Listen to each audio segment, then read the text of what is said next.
नमस्कार मित्रांनो, आज पिक्चर रिलीज झाला आणि जो बघितला याची उत्कंठा मला जास्त होती आणि त्या पिक्चरचं नाव आहे धर्मवीर 2 मुक्काम पोस्ट ठाणे।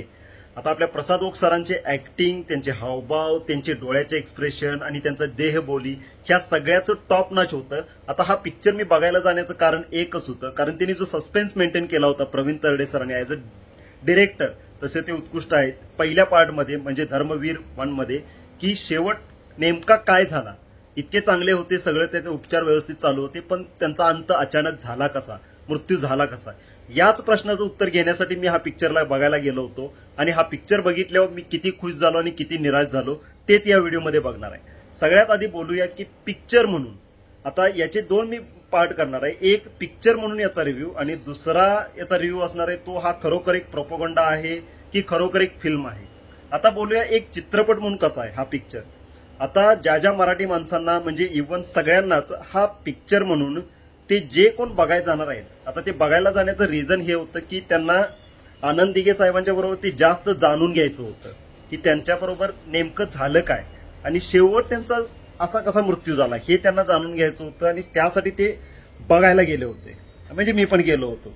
पण या प्रश्नाचं उत्तर तुम्हाला आता मिळतंय का नाही ते तर तुम्हाला आत गेल्यावरच कळणार आहे।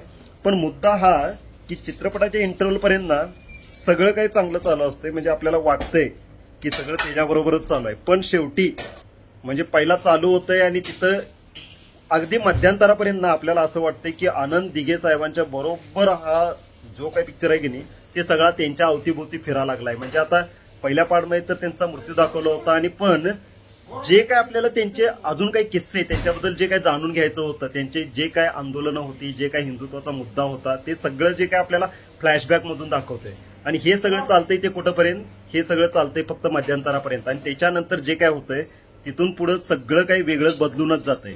म्हणजे इंटरव्हल पर्यंत जो काही पिक्चर आपल्याला आनंद दिघे साहेबांच्या बद्दलची अजून जास्त काही माहिती देत होता तो तिथून पुढे पिक्चर हा सेंटर पॉईंट कोण बनतंय तर आपले माननीय एकनाथ शिंदे साहेब। मग तिथून पिक्चर पुढे आपल्याला असा फील व्हाय होतोय की हा चित्रपट म्हणजे एकनाथ शिंदे सरांचा प्रचार करायला लागले, मुख्यमंत्री साहेबांचा। कारण का इंटरव्हल नंतर आनंद दिघे साहेबांचं एक सेंट्रलाइज जे कॅरेक्टर असतंय तिथं येतात आपले एकनाथ शिंदे साहेब। मग तिथून पुढे मला कुठंतरी असं फील व्हायला लागलं, अरे इथं काहीतरी चुकतंय।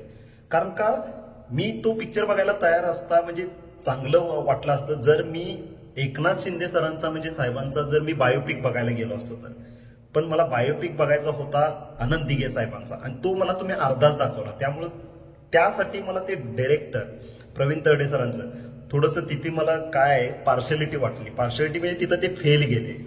बाकी सगळे यातले पंचेस वगैरे सगळं काही ठीक आहे, ऍक्शन यातले संवाद अंगावर काटा आणणारे आहेत, एखाद्या हिंदुत्व माणसाला अशी एकदम ऊर्जा देणारे आहे। पिक्चर म्हणून अर्धा ठीक आहे, पण तिथून पुढे कुठेतरी हा पडलाय आणि बाकी त्यांचा मृत्यू कसा झाला आणि काय त्या प्रश्नाचं उत्तर मी काय स्पॉइलर देणार नाही, पण तुम्ही ते अवश्य जाऊन बघा। तसा ठीकठाक आहे पण कुठेतरी पार्शलिटी झाली असं नक्कीच तुम्हाला जाणवणार।